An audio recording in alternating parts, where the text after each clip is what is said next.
On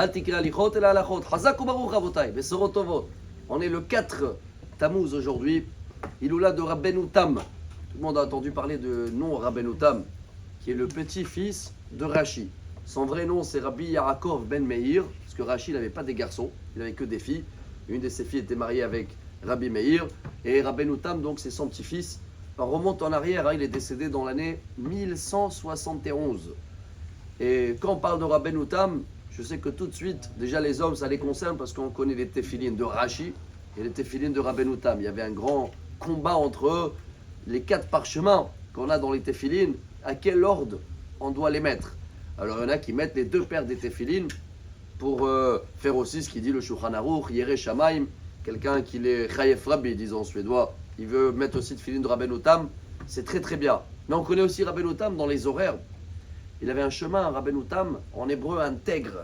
Il était tellement droit dans son chemin qu'il raconte, à sa période, ça a commencé les chemins des croises, comme ça on appelle ça, les croisiers. Et il habitait à 3. Je me rappelle, j'étais là-bas il y a très longtemps. Bon, on était à 2, mais on est arrivé quand même jusqu'à 3. Et on était à côté, à quelques kilomètres, à Romrupt, quelque chose comme ça s'appelle en français. Et il est enterré là-bas. Et quand il y a eu ces problèmes, et apparemment, il était riche, il faisait le vin, etc. Ils ont pris beaucoup de son argent, ils ont déchiré tous ses écrits, ils l'ont blessé, selon son témoignage, 5 blessures dans la tête, et il a déménagé de Romrou à Troyes, et après, il est retourné chez lui. Et tout ça, il n'a jamais lâché la Torah, la Gemara, commentaire énorme sur tout le Talmud, sur tout ce qu'il a écrit son grand-père Rashi. C'est lui qui a commencé à écrire tout ce qui est les Tosfot.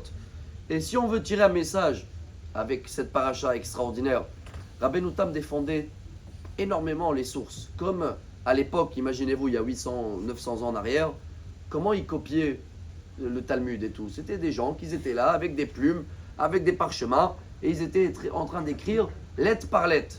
Pour arriver aujourd'hui à prouver que la Torah, même si on était 2000 ans dans l'exil, et on est tous revenus avec la même Torah, sans une différence de une lettre, Rabbeinu Tam dit c'est pareil dans la Torah orale. La Mishnah, le Talmud, les halachot, même les coutumes, c'est des choses qui ont des sources qui remontent jusqu'à Moshe Rabbeinu. Donc il faut les défendre, il faut les prendre en sérieux, et c'est le lien avec notre paracha aussi.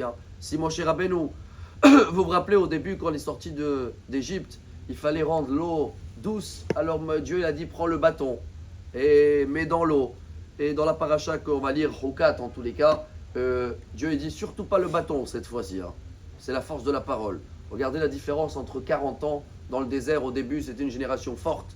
On pouvait parler avec de l'action. Mais après 40 ans dans le désert, c'est devenu une génération où je pense que nous sommes aussi comme ça, que les actions, c'est devenu très dur. C'est que la force de la parole.